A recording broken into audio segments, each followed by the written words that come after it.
내가 자랑스럽게 생각하는 우리 전태 청소년 여러분, 잘 지내죠? 이제 벌써 11월이 됐어요.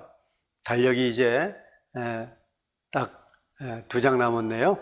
참 시간이 빠릅니다. 그죠?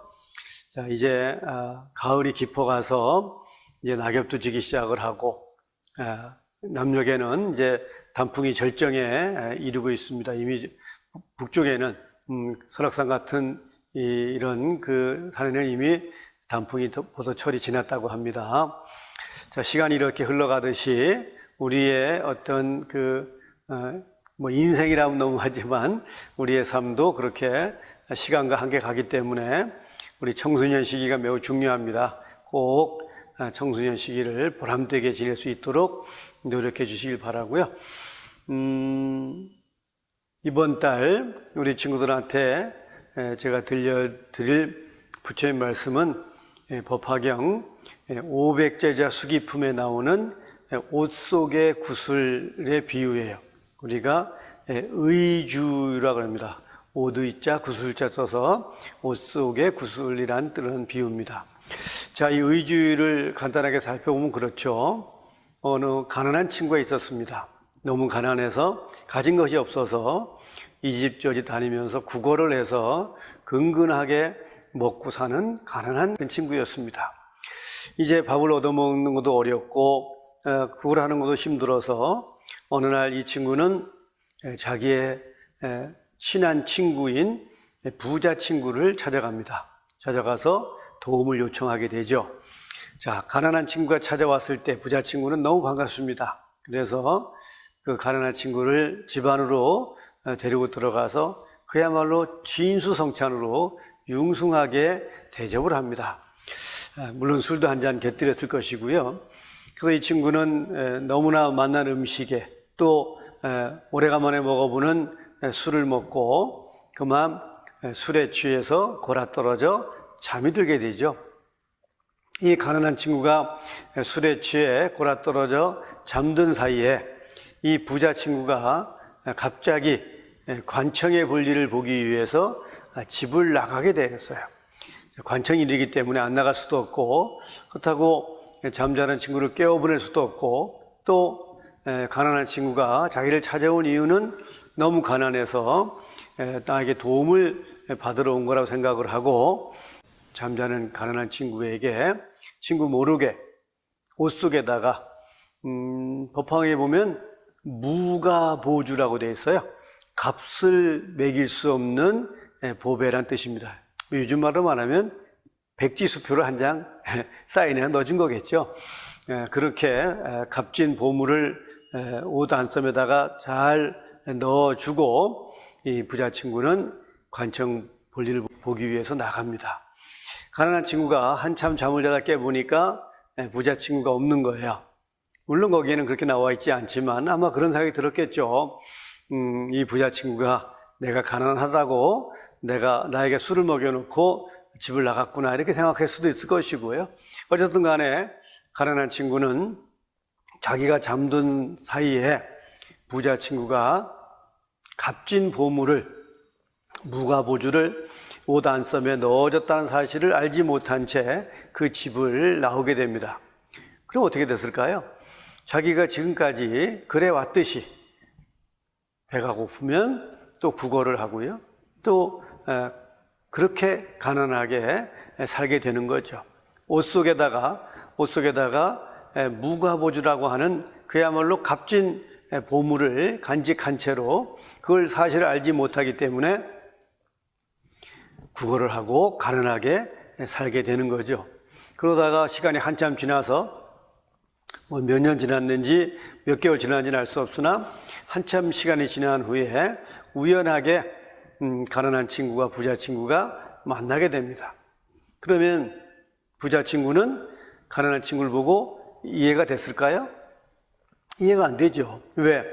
자기가 그 부자 친구가 가난한 친구에게 무가보주라는 값진 보물을 넣어준 이유는 그걸 팔아서 편안하게 그리고 거지 생활을 모면하고 행복하게 살라고 준 보배잖아요. 근데 지금도 그렇게 구걸하고 있으니까 이해가 안 되는 거죠. 그래서 묻습니다.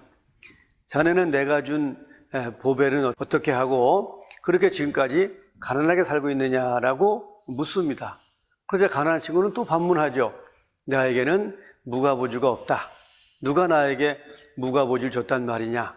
이렇게 반문하게 되고 부자 친구가 오단섬을 함께 살펴봤을 때 옷 속에 값진 보물이 들어있어서 그걸 팔아서 가난을 모면하고 행복하게 산다는 줄거리의 이야기입니다. 자, 이 말씀을 왜 법화경에서 하셨을까요? 바로 어쩌면 우리가 여기서 부자 친구는 물론 부처님을 비유한 것이고요. 가난한 친구는 우리와 같은 중생을 표현한 것일 거고요. 그 부자 친구가 가난한 친구에게 줬다는 무가보주, 즉 값진 보물은 바로 우리에게 있다는 불성을 상징하는 걸 겁니다. 바로 이 비유는 우리가 불성을 가지고 있기 때문에 누구나 깨달을 수 있다는 것을 설명하기 위해서 든 비유예요. 그렇기 때문에 우리가 불성이 있다는 사실을 알지 못하면 결코 보배가 있는 것이 아니죠. 가난을 노면할 수 없는 그 가난한 친구처럼 보배를 가지고 있는 것만 가지고는 아무 의미가 없죠. 우리 속담에 구슬이 서말이라도 꿰어야 보배다 라는 속담도 있고요. 또 부뚜막에 소금도 넣어야 짜다라고 하는 속담도 있어요. 또 옥도 깎지 않으면 그릇을 만들지 못한다는 그런 또 귀한 말씀도 있잖아요. 그러니까 우리가 불교에서 부처님께서는 우리 각자가 불성을 가지고 있다는 사실을 각자가 알아야 된다는 거예요. 바로 그 불성은 부처가 될 수 있는 능력이잖아요.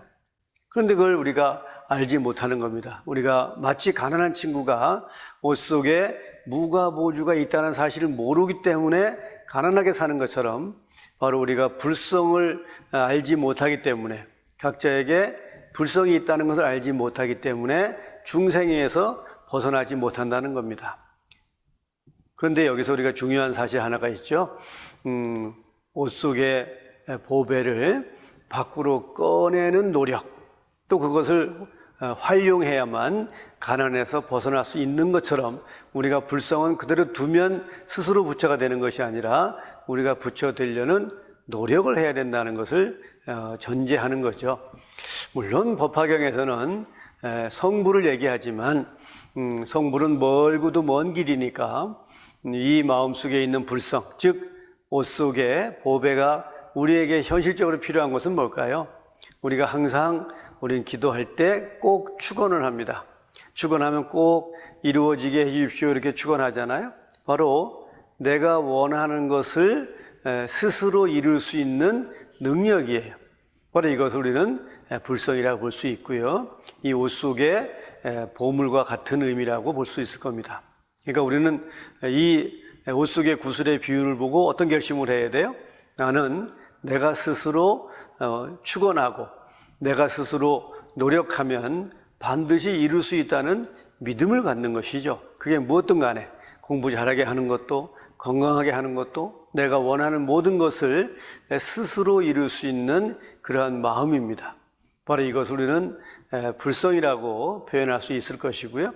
불성은 우리 스스로가 뭔가를 해서 이룰 수 있는 능력이자 또 그 성질이다 이렇게 볼 수 있는 것이니까요. 그러니까 가난한 친구가 옷 속에 값진 보물이 있는 것을 알지 못함으로써 그야말로 무용지물이죠. 아무 의미가 없는 겁니다.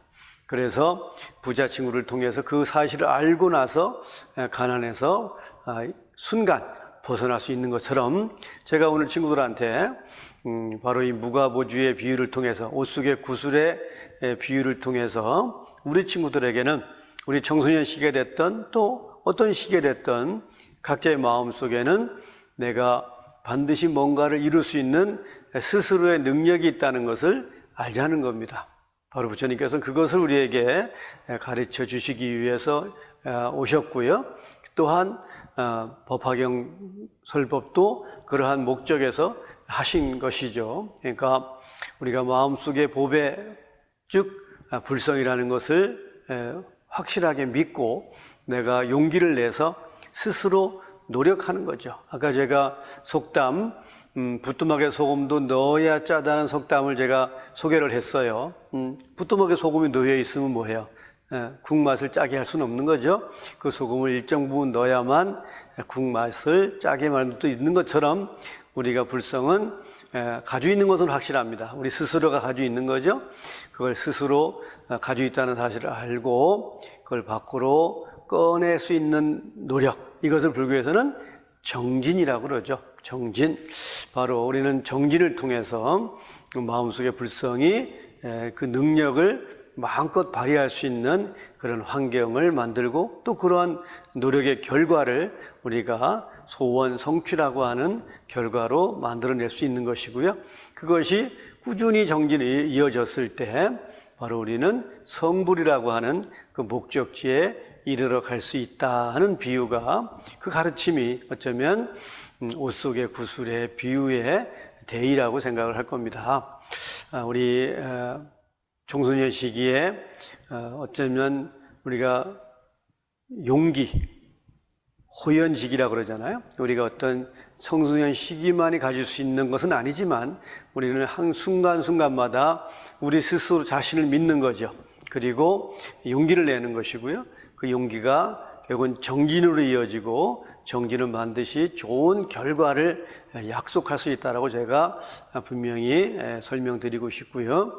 그래서 오늘 제가 우리 청소년 여러분들에게 부처님과 똑같은 불성을 가지고 있다라고 하는 그 법화경의 비유 중에서 바로 500제자 수기품에 나오는 옷 속의 구슬, 의주유라고 하는 그 부처님 말씀을 엮어놓은 법화경 비유 중에서 바로 우리는 스스로가 정진하는 그 용기를 가져야 된다는 당부를 꼭 하고 싶습니다. 자, 이제 벌써 가을이 깊어 갑니다. 이제 날씨가 곧 추워지는 겨울이 가까워 이제 졌다는 얘기겠죠. 요즘 환절기인데요. 우리 친구들 건강 잘 챙기고 열심히 학업하는 시기니까 공부도 하고 또 불성을 가졌으니까 나 아닌 다른 사람에게도 좀 돌아볼 수 있는 그런 마음의 여유, 또 그러한 자비심 우리가 꼭 갖는 우리 자랑스러운 천태 청소년 여러분 되시기를 부탁드리고요. 그래서 우리는 항상 마음속에 불성을 가지고 있기 때문에 우리는 어떤 법회를 마칠 때마다 꼭 뭐라고 인사해요? 성불하십시오라고 인사를 합니다. 저도 우리 친구들 열심히 정진하셔서 꼭 성불하시기 바랍니다. 성불하십시오.